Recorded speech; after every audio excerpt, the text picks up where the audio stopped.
'Twas the night before Auraxmus, when all along the tower, not a Vanu was stirring, except for that one random cloaker.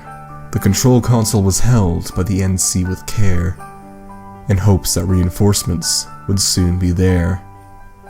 The soldiers were restless, their faces drenched in mud, while visions of cert points danced on their HUD. With the commander in her seat, and I with my frap, we just settled our brains for a long camper's nap. When out by the spawn there arose such a clatter, I sprang from my camp to see what was the matter. Away to the window I drove on a flash. I tore up the staircase and looked through the dash.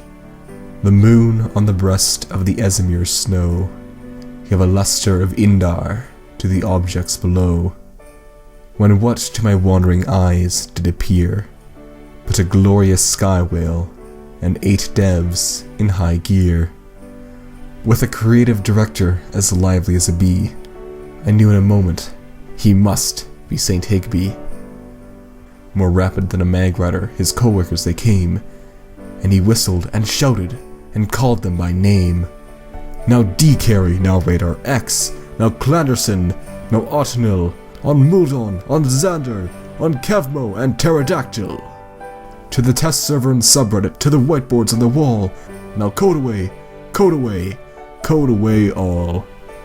As lone wolves that before the wild zerg die, when they meet with a bug, patched to the sky. So up to the live server, the developers they flew, with a sleigh full of patch notes, and St. Higby too. And then, in a twinkling, I heard above the hall the prancing and shouting of exuberant Ron Paul. As I drew up my jackhammer, it was turning around. Down the grav lift, St. Higby came with a bound. He was dressed in all camo, from his head to his foot, and his armor was all tarnished with mud and soot. A bundle of content he had flung on his back. He looked giddy like a Sunday rolling on its track. The Volks, how they twinkled, the directives, how merry. The scopes red like roses, reticles like a cherry. Hawson's droll swampy land was overgrown with many a vine. The murky green waters were simply divine.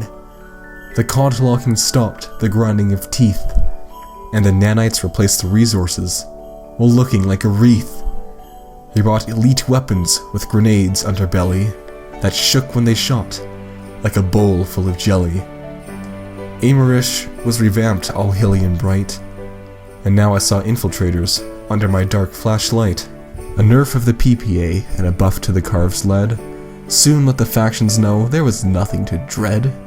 He spoke not a word, but went straight to his work, and fixed tons of bugs, then tuned out all the jerks, and giving the factions a balanced oppose, and giving a nod, up the lift he rose.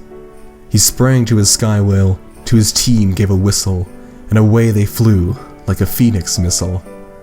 But I heard him exclaim, ere he drove out of sight, "Happy Auraxmus to all, and to all a good night."